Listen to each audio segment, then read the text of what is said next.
બાપુ બોલો કઈ રીતે માતા જુનાગઢથી જ્યારે આવ્યા? જુનાગઢની અંદર સિદ્ધરાજ જયસિંહે રાણદેવ માટે થઈ અને ચડાઈ કરેલી. ચડાઈમાં એને અહીંયા જે ગેટ રક્ષક હતા એ બે એના ભાણિયા હતા સિદ્ધરાજના, અને આને કંઈક ભત્રીજા થતા હતા રાખીનગરના. લઈને એ દરવાજા ખોલાવડાવી નાખ્યા, દગો કરેલો ટૂંકમાં. અને અચાનક સૈન્યની અંદર ઘૂસાડી દીધું, મતલબ રાખીનદારો કંઈ ભાવ ચડાવી દીધો હતો. અને અચાનક એને યુદ્ધ પોતે સૈન્ય ઘૂસાડી દીધું. એમાં સિદ્ધરાજ એટલે રાખીનદારનું ત્યાં મસ્તક કપાઈ જાય છે. એ મસ્તક લઈને જ્યારે સિદ્ધરાજને રાણકદેવીને પાટણ લઈ જતો હોય છે, પાટણ લઈ જતા જ્યારે આ જગ્યા ઉપર આવ્યા વઢવાણની ધરતીનો આ નદીનો મધ્ય ભાગ છે કે જ્યાં રાણકદેવીએ પોતે સિદ્ધરાજને શ્રાપ આપે છે.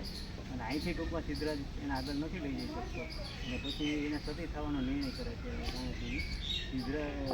સતી થવા માટે ગામમાં અગ્નિ લેવા જાય છે. અગ્નિ કોઈ આપેલો નહીં, એના કારણોસર એને આ નદી જે ભોગાવો નદી છે વઢવાણની, એને શ્રાપ આપેલો છે કે આની અંદર પાણી નહીં રહેલું, તમે પાણીથી તરસશો કાયમ માટે. અને પછી પોતે સ્વયં જમણા પગના અંગૂઠામાંથી અગ્નિ પ્રગટ કરી અને આ જગ્યા ઉપર ખોળામાં પોતાના પતિનું મસ્તક લઈને સતી થયા હતા.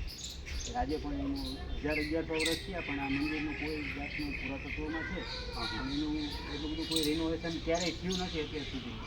છતાં પણ એ અડીખમ ઊભું છે, એનું સત દેખાઈ આવે છે.